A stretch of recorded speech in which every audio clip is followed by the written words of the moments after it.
The third example for quotient rule showcases simplification of fractional exponents. Learn it here in differential calculus.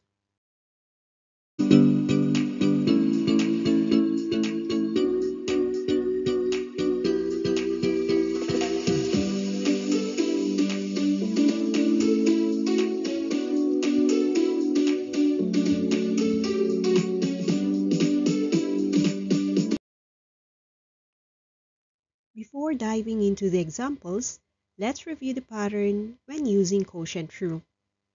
Say there are two functions given as f of x divided by the other, g of x. The derivative of this ratio follows the pattern, having the square of the denominator as the denominator. The numerator is a little bit longer. It contains lower term times the derivative of the upper term. Then, subtract from here the product of the upper term times the derivative of the lower term. Applying mnemonics, we can say low d high minus high d low. The d's represent derivatives, which then states low times the derivative of high minus high times the derivative of low. The function involved in this example is y is equal to 4x raised to 4 minus 4x squared plus 5 all upon the binomial 2x raised to 5/3 plus 3. With the complex character of the fraction, we better directly perform quotient rule to have its derivative. dy over dx starts with the square of the lower term as its denominator. For the numerator, two products are to be generated. The first one is the lower term with the derivative of the upper term. The second will be subtracted, and it is the product of the upper term times the derivative of the lower term.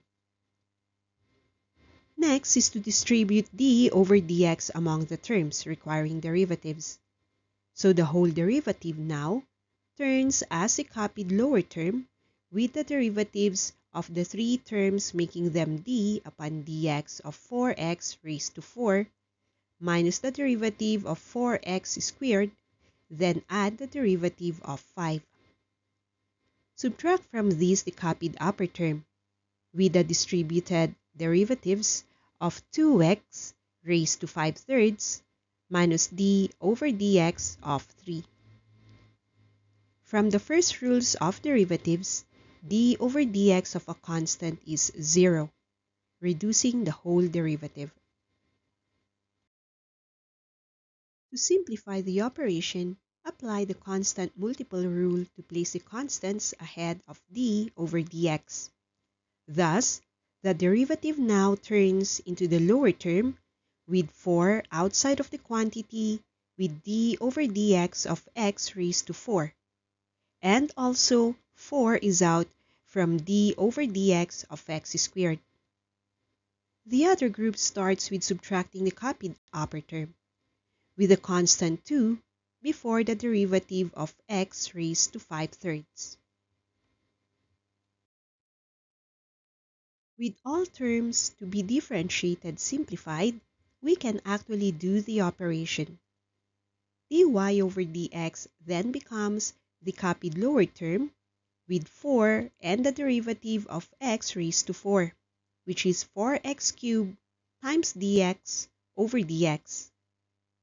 There is also negative 4 with the derivative of x squared, which is 2x times dx over dx. For the other product, start with the copied upper term, then multiply the constant 2 with the derivative of x raised to 5/3, that is, 5/3 of x raised to 2/3 with dx upon dx. We can then cancel out dx over dx as 1, which finally eliminates derivatives from the function. Thus, we have the raw y prime right after the simplification. So let's then simplify. dy over dx then has the copied lower term with 4 times 4x cubed, which is 16x cubed, minus 4 times 2x, giving 8x. Subtract from here the upper term, times 2 of 5/3 x raised to 2/3, which is 10/3 of x raised to 2/3.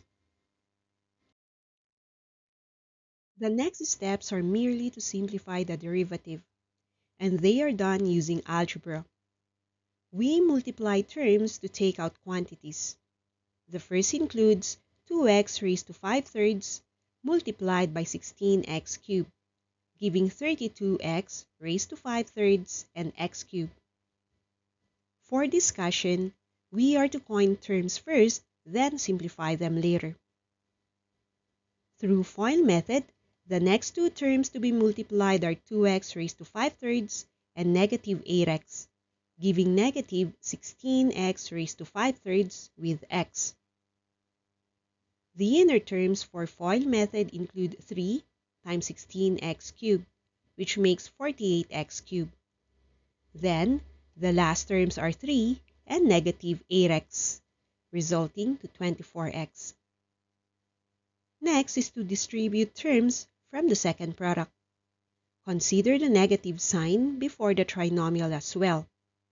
So take negative 4x raised to 4 times 10/3 of x raised to 2/3, which is negative 40/3 of x raised to 4 with x raised to 2/3. The negative of negative 4x squared times 10/3 of x raised to 2/3 is positive 40/3 of x squared with x raised to 2/3. The last term is negative of 5 times 10/3 of x raised to 2/3, making negative 50/3 of x raised to 2/3. With so many aspects to be simplified now, we start with the exponents. Work on equivalent fractions to easily coin the bases with different exponents. For the first term, 32 with x having an exponent of 5/3 and another x cubed can be converted to 9/3. The second term has negative 16 with the unchanged x raised to 5/3. Then place x with an exponent of 3/3. The next two terms don't need any fractional exponent transformation, so take them as simply 48x cubed and 24x. The following term, negative 40/3 of x raised to 4, which is transformed into its equivalent fraction of 12/3, is multiplied by x raised to 2/3. The succeeding term, 40/3 of x squared, which is then x raised to 6/3, is multiplied with x raised to 2/3.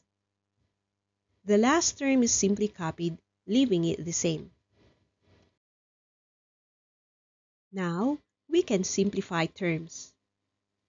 The first one has 32x with an exponent of 14/3 from 5 plus 9/3. This is followed by 16x raised to 8/3 with 5 plus 3/3. The next two terms are still copied as they are. The following term has a coefficient of negative 40/3 with x having an exponent of 14/3. Then, the next term is positive 40/3 with x raised to 8/3 again. The last term remains as negative 50/3 of x raised to 2/3. Now let's reduce the number of terms, as there are similar variables. dy over dx can be shortened when we add 32x raised to 14/3 with negative 40/3. This results to 56/3 of x raised to 14/3. The next two terms to be added are negative 16x raised to 8/3 and 40/3 of the same x, which gives negative 8/3 of x raised to 8/3. All the others are taken as they are, 48x cubed, 24x, and negative 50/3 of x raised to 2/3.